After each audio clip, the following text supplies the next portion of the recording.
about to hit that empty nesting phase?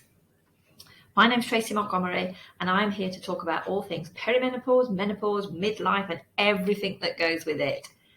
As if dealing with the hormonal transition that is perimenopause on into menopause isn't enough to deal with the significant others that we have been nurturing and raising want to spread their wings and they want to leave the nest. That can bring up to the surface a number of emotions and feelings.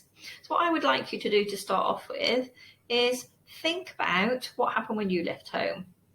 The first time that you left home, how did you feel and how did you stay connected with your parents? I know when I first left home, we were encouraged to return every Christmas. In fact, if we didn't return at Christmas, my dad would sulk for a whole year. When my dad passed on, my mum then used to come and spend practically every school holiday with us up until she wasn't able to. So you need to start off by defining the roles that both of you want to play in this next transition phase. Do you want to see them? Do you not want to see them? Do they want to see you?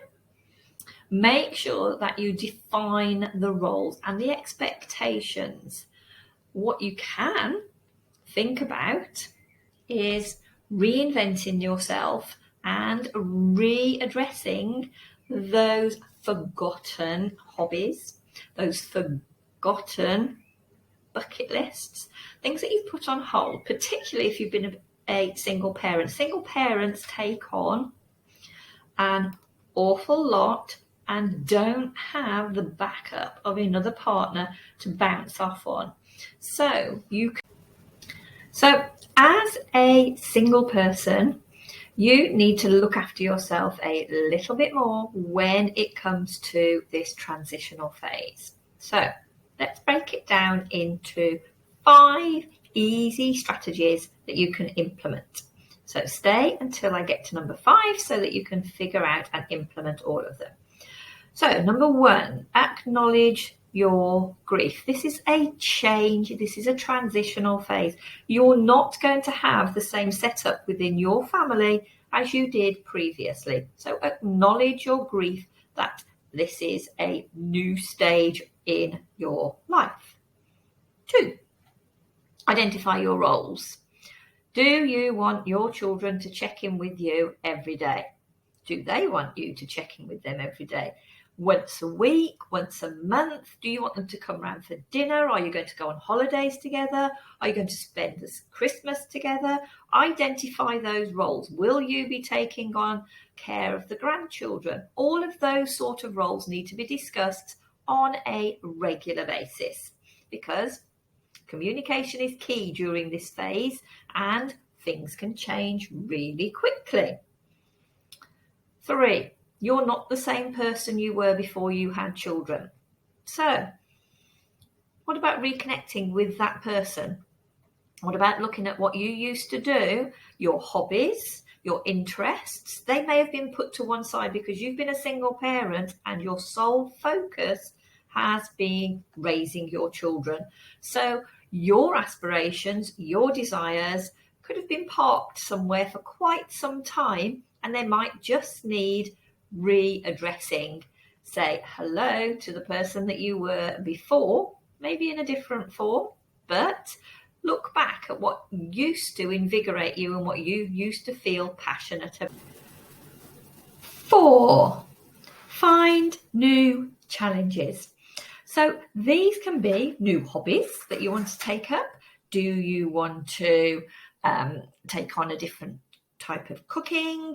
Do you want to learn a new skill? Do you want to learn a new task? Do you want to learn how to trade Bitcoin? Do you want to set up a new side hustle? Find new challenges, things that are going to invigorate you and take you forward so that your mind can be occupied and you're not always worrying about where and what your children are doing. Now that they are no longer visible as much as they were previously. And number 5, give each. And finally, 13, give each other space.